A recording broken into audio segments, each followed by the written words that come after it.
So my number three film that shaped my view of a historical figure is The Elephant Man from 1980. This is a Mm. film directed by David Lynch, starring John Hurt, Anthony Hopkins, and Anne Bancroft. The IMDb plot summary: a Victorian surgeon rescues a heavily disfigured man who is mistreated while scraping a living as a sideshow freak. Behind his monstrous facade, there is revealed a person of kindness, intelligence, and sophistication.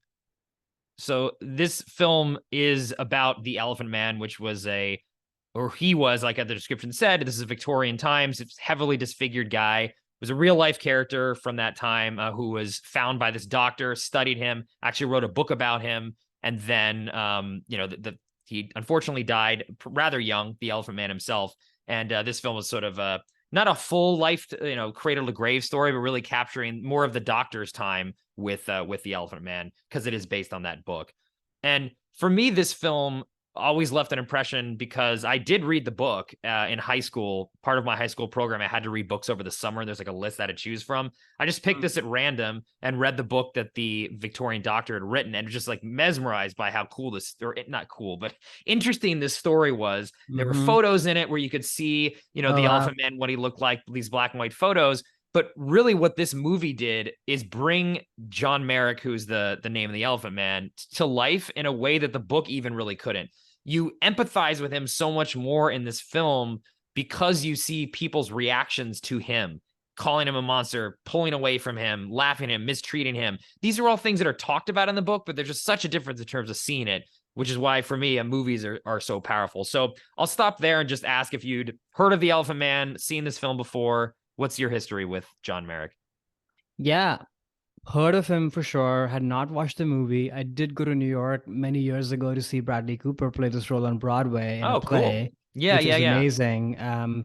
But we've talked about this before. Like I just always imagine that all of David Lynch's movies are going to be a certain kinds Mm-hmm. for, kind of stir things and generate shock value. And I don't know why I had that impression. And I'm so glad that you put this on the list because this is my favorite thing about watching movies, or I guess in life too, which is you make up your mind about something, and then my favorite thing is that you're proven wrong, that Mm. you watch something and you see that, oh, this movie, there's nothing more real and moving and humanity grounded that I've seen in a while.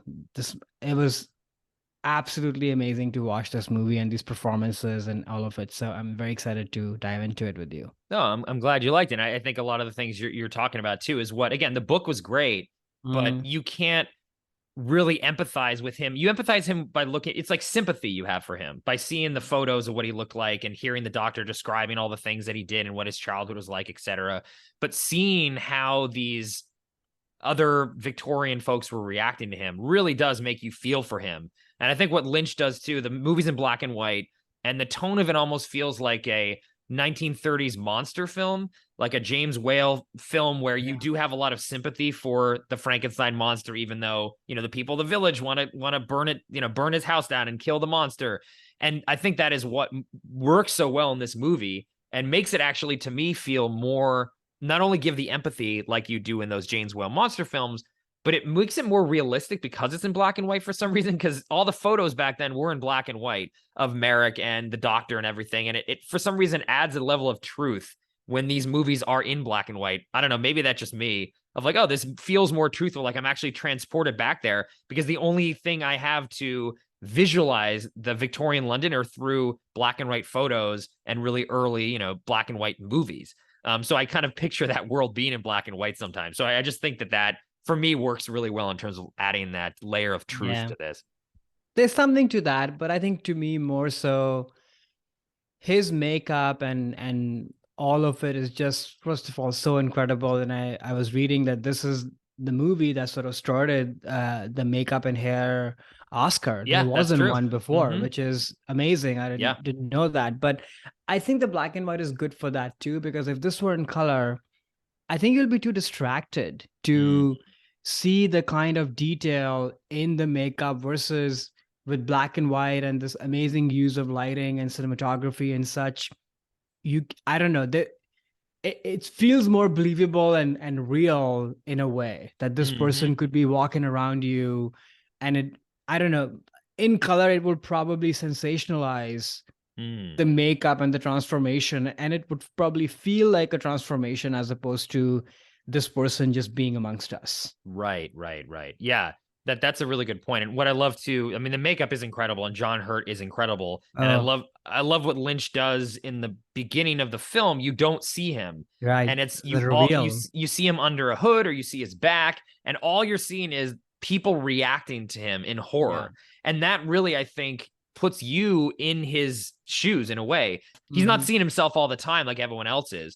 So in the beginning of this film, when Lynch is not allowing you to see him and all you're seeing is reactions, that's a much like he lived through his entire life of just seeing people reacting to him in mainly horror and shock, and then there's some curiosity, but it's that to me felt really moving, and again, something in the book which I really liked, and I was fascinated with John Merrick after reading the book, but it felt more like a something I was interested in learning about, versus in the film it's like you feel for him, and it's like you understand him as a human being.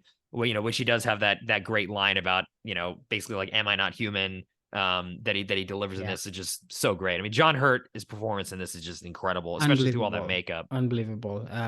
Yeah, the point that you're making just now about the slow reveal and looking at other people's reactions to him and not seeing him, in a way, David Lynch ends up doing a number on the audience as well, because you are also behaving like other people. At least I was Hmm. early on, because his reveal is sensationalized and Right. you are sort of curious but also scared, and all the feelings and reactions that are shown on other people. But then, because of that slow reveal and build up, over time you start to then build that empathy for this person, to the point that when he's all dressed up and excited to go for the To the theater theater. Yeah. performance, he's so cute, actually, Uh-huh. Yeah. and because so the movie does a number on you, because this is how it is, that something that you don't know or you don't fully understand, or something that feels new, you are scared of it, and you react to it negatively. But then when you start to really understand them and build empathy for them, how they look and all the external stuff starts to fade away. Right. He just becomes human. He's just another human who Exactly. loves the theater. He loves sculpture, likes Yeah. painting. All of his passions come through. Yeah.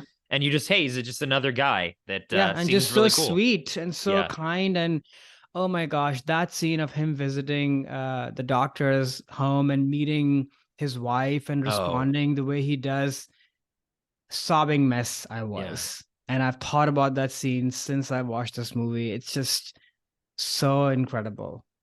Yeah, it's again, John Hurt just through that makeup and just incredible, so touching, and it really does humanize Merrick in a way that, again, a book, it's more academic. Yeah.